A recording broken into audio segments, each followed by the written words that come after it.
Bienvenue dans le MAC sur Sensation Essonne. Ce soir, on vous parle d'un phénomène en plein essor. Le coworking se développe de plus en plus.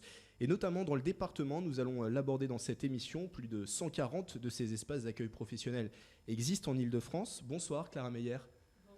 Vous avez fondé un espace de coworking en plein territoire rural, c'est dans la commune de Saclay, au bâtiment du Rurapol. C'est là également qu'est implanté le studio de Sensation Essonne. Et déjà, pour débuter cette émission, si on devait définir en quelques mots le coworking. Alors, le coworking, ce sont des espaces de travail partagés qui mutualisent des moyens, mais pas seulement, qui mutualisent également des réseaux professionnels, puisque chacun d'entre nous avons un réseau personnel, professionnel, et travailler ensemble, ça permet de faire des rencontres. Espace de travail partagé, ça veut dire que quand on arrive sur ce lieu du coworking, on a clé en main un espace avec du matériel, une connexion Internet, des imprimantes peut-être. Voilà, clé en main, on a des équipements sur cet espace. Oui, tout à fait. Donc, effectivement, on dit que les deux carburants du coworking, c'est le café et le Wi-Fi. Donc, ça, c'est effectivement compris. Les travailleurs arrivent avec leur ordinateur, mais il peut y avoir des écrans externes, des claviers, l'imprimante aussi. Et puis, le thé et le café sont toujours gratuits. Quels sont les avantages, selon vous, de ce type de formule ?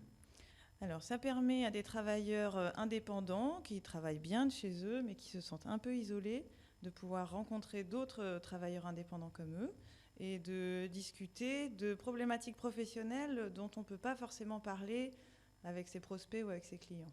Alors, qui peut intégrer un espace ? Vous parlez d'un travailleur indépendant, peut être aussi peut-être une micro-entreprise, quelqu'un qui travaille en télétravail aussi ? Oui, tout à fait. Donc, les deux cibles prioritaires sont donc les travailleurs indépendants freelance, les micro-entreprises qui n'ont pas encore les moyens de louer des grands locaux, ou les télétravailleurs, c'est-à-dire des salariés qui, par exemple, habitent en Sud-Essonne, vont travailler à Paris et ont obtenu un jour de télétravail dans leur semaine. Une valeur qui est importante dans le coworking, vous en parliez, c'est l'échange. C'est un réseau de travailleurs, voilà, et ça promeut aussi l'ouverture, le coworking. Oui, tout à fait. Donc, il existe déjà des réseaux professionnels formalisés.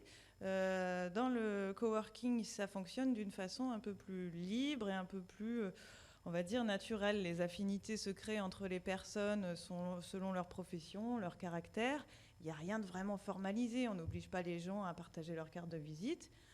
Mais voilà, ça se fait au fur et à mesure qu'on travaille tous autour d'une même table et qu'on partage des cafés. Partage, donc le coworking, est-ce que c'est aussi pas fait pour les personnes peut-être refermées sur elles-mêmes, ou peut-être ça peut exalter aussi des personnalités, le fait de travailler dans des espaces de travail collaboratifs, de partager ?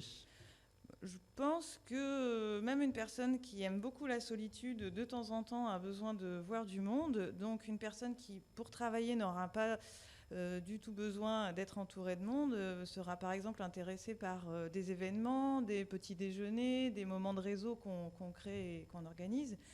Et voilà, sans que ce soit un vrai moment de travail ou c'est quand même un moment important professionnellement.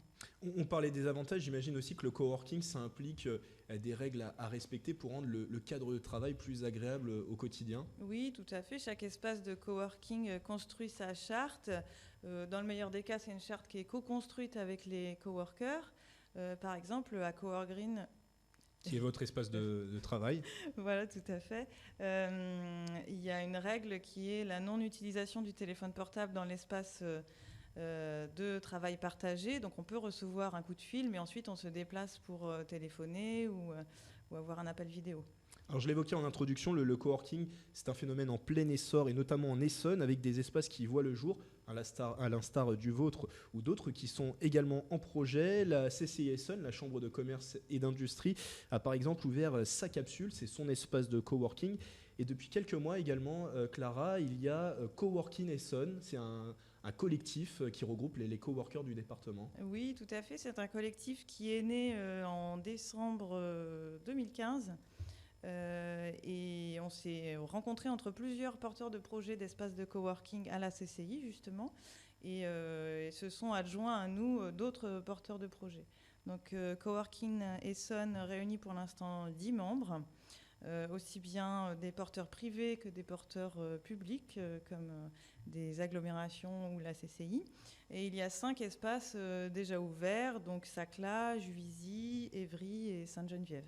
L'objectif aussi, j'imagine, c'est de promouvoir ce type de travail, le coworking. Oui, tout à fait. La CCI va organiser, dans le cadre de la semaine numérique au mois de novembre, une journée du coworking pour mettre en valeur ces espaces, mais surtout cette façon de travailler, aussi bien pour les indépendants que pour les salariés. On parlait partage tout à l'heure. Les espaces de coworking ont aussi vocation à organiser des événements sur leurs locaux, des animations, des formations peut-être, tout un tas d'événements. Oui, tout à fait. Ce qui se fait assez classiquement, c'est des petits déjeuners où on va parler de nos objectifs de travail de la semaine, partager nos problématiques.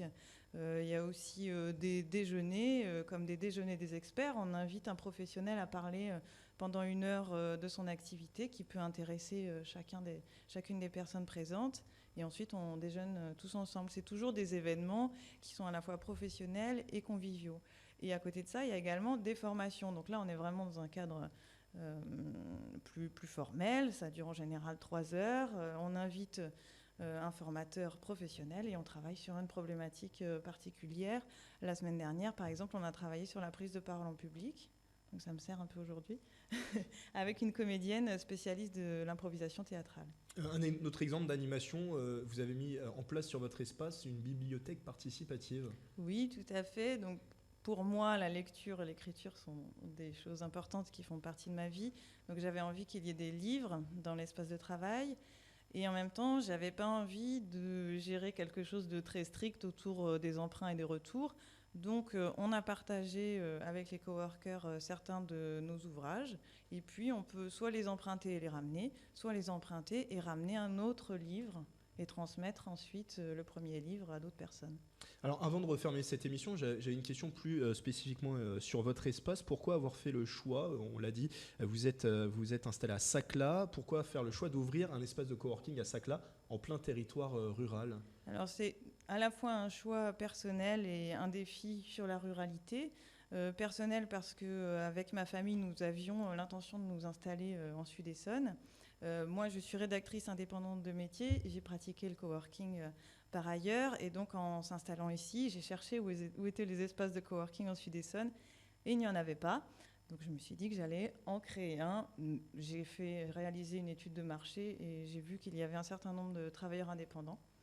Et donc, voilà, je me suis lancée. Le business, c'est pas seulement pour les zones urbaines. Tout à fait. Le mot de la fin, pourquoi choisir le coworking ?